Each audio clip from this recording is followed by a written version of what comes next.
গভীর রাত, ফাঁকা সড়ক, হঠাৎ পথরোধ।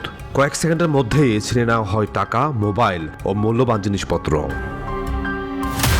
অন্য একটি ঘটনায়ও একই কৌশল। অটোরিকশার গতিরোধ করে যাত্রীদের কাছ থেকে ছিনিয়ে নেওয়া হয় সর্বস্ব। চিৎকার করার আগে পালিয়ে যায় ছিনতাইকারীরা।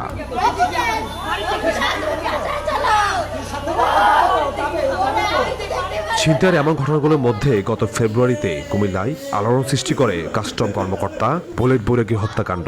রাতের শহরে ছিনতাইকারীদের হামলা শিকার হয়ে প্রাণ হারান তিনি। ঘটনাটি নাড়া দেয় পুরো জেলাকে। এবার ছুটি পাইছে, বলতেছে আমি তাহলে একটা দিন ঘুরে আসি, এসে রাতে থাকবে। ওর প্ল্যান ছিল শনিবার সারাদিন থাকবে, রবিবার ভোরবেলা যে এখান থেকে হয়তো 2.5-3 ঘন্টা সময় লাগে, তখন যে হয়তো ক্লাস করবে। কারণ আমরাও তো অপেক্ষায় থাকি, আমার বাচ্চাটারে নিয়ে থাকি, ও অনেক দুরন্ত। ও আমার বাবা কদিন আগে একটু ডাকছে, তারপরে তো আর ডাকতেও পারে নাই। অনুসন্ধানে উঠে এসেছে ভিন্ন এক বাস্তবতা। সম্প্রতি গ্রেপ্তার হওয়া একাধিক ছিনতাইকারী অনলাইন জুয়ার সঙ্গে জড়িত। প্রথমে কৌতূহল, তারপর নেশা, এরপর হাঁটতে হাঁটতে জমে দেনা। আর সেই দেনা শোধ করতে কেউ কেউ জড়িয়ে পড়ছে অপরাধে। ক্যাসিনো, মোবাইল ফোনে পর্দা পেরিয়ে পৌঁছে গেছে জেলার অলিতে গলিতে।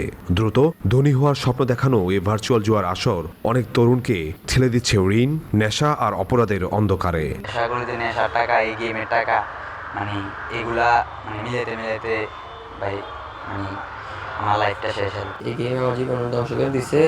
এখন মানুষ আমার থেকে অনেক টাকা পায়, আমার সংসারে অনেক জ্বালা। এর লাগে আমি এটা চাপে নেশা জগতে ঢুকে গেছি। শুধু জুয়া নয়, অনেক ক্ষেত্রে এর সঙ্গে যুক্ত হচ্ছে মাদক। জুয়ার টাকা হারিয়ে হতাশা, এরপর মাদক। আবার মাদকের কেনার টাকাও জোগাড় হচ্ছে ছিনতাই ও চুরির মাধ্যমে। আমাদের আইনের কাঠামোর মধ্যেই যথেষ্ট দুর্বলতা আছে।